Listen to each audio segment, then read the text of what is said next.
Are you just done? Are you exhausted and tired and just over it with these kids? You're not alone. You're not the only one.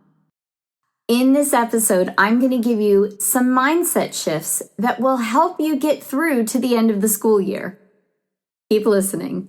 It's the Happy Music Teacher! Are you an elementary music teacher who's frustrated and overwhelmed? I'm Jeanette Mahalchik, a happy music teacher who loves teaching every day, but it wasn't long ago I was in your shoes. Join me Wednesdays to help you find happy in your music classroom. Today I'm going to give you some positive thoughts that will help you get through to the end of the school year because it's getting close. It's getting really close. And I know we're all excited about it, but you still have some time, right?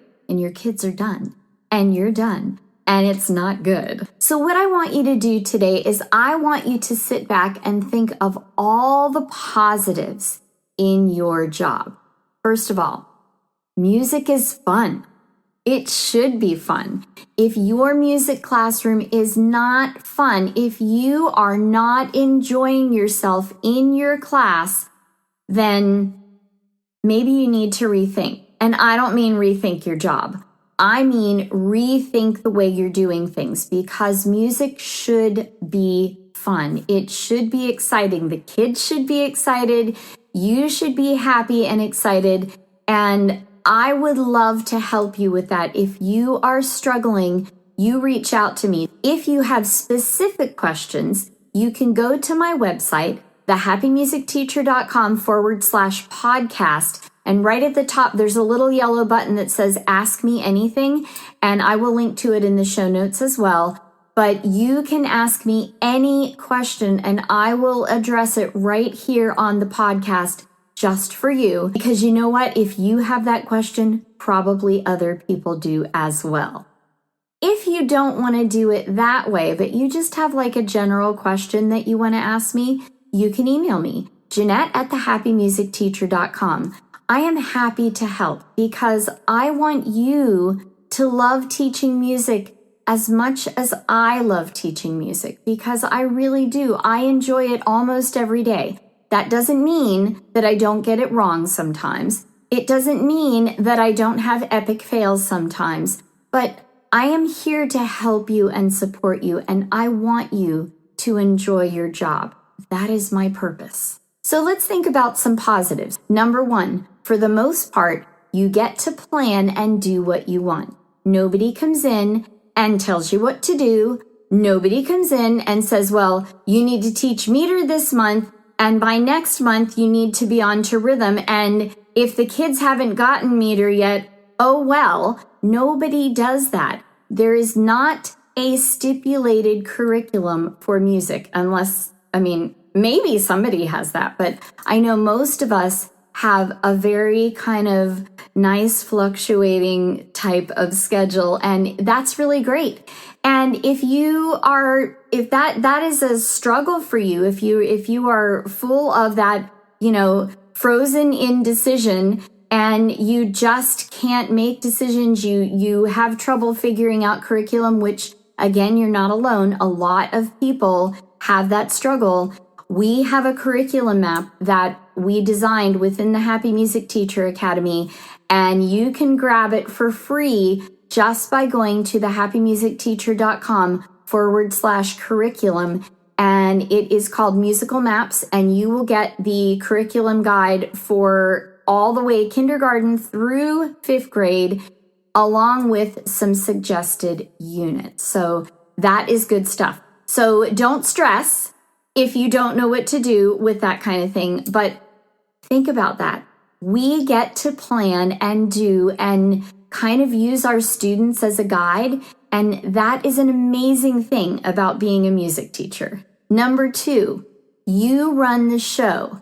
There is no one looking over your shoulder and saying, hey, you didn't do that right today, or let's collect some data on those students and make sure that they know all of their notes. And, there is none of that. At least Please, I hope that nobody has that to deal with. So you basically run your own show, and that is a blessing, because if you talk to any classroom teacher, they're going to tell you that it's a struggle. They're constantly, somebody's always looking over their shoulder, and they have to collect data on their students. And if there's a student who's not learning and growing, guess who is kind of at fault? Not really. I mean, most principals are very understanding, but they're being looked at. Their teaching is being looked at under a microscope. Number 3, your kiddos are excited to come to your class. They think music is fun, and they're like ready to let their hair down, right? So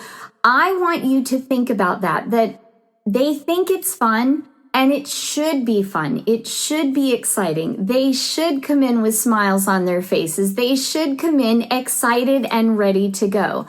So if that's not happening in your classroom, again, maybe you need to think about what types of activities you're doing. And again, I am so happy to help. It doesn't mean you're doing it wrong. It just means maybe there's a better way to do it. Number 4, music is a universal language. So when your students, your ESL students come in, when your struggling students come in, when your students with special needs come in, it is a surface where everyone can succeed. And isn't that amazing? Isn't it an amazing thing that you teach a class where everyone can succeed? I mean, I love that. And it's really something that we need to focus on, because students can succeed and they are excited and they don't have to struggle the way they do in their math class or their reading class, etc. So, and it's a place where students who maybe struggle academically can really shine. So that is such a positive about being a music teacher. Number 5, isn't it the most amazing thing that in our classrooms we get to sing and dance and play instruments and play with toys and scarves and bouncy balls, and it's like the most amazing thing ever. And if you are not enjoying that about your job, maybe try flipping the way you're thinking, because guess what? There's not another teacher in the school who gets to sing and dance with their students. So that's pretty amazing. Number 6, you get to hear those beautiful voices, those beautiful children singing. You get to hear that all day long, every day. And what is better? What is more angelic? What is more beautiful than the voice of a child? I know, not always. You do have those kiddos who maybe can't match pitch yet, but if you are doing a lot of singing with your students, then probably they're doing a good job of matching pitch. So think about that. Instead of thinking, oh my gosh, I'm so tired and I'm so exhausted, and I know you are, but the way to power through is to make sure that you think those positive thoughts. So these are some of the positive thoughts, right?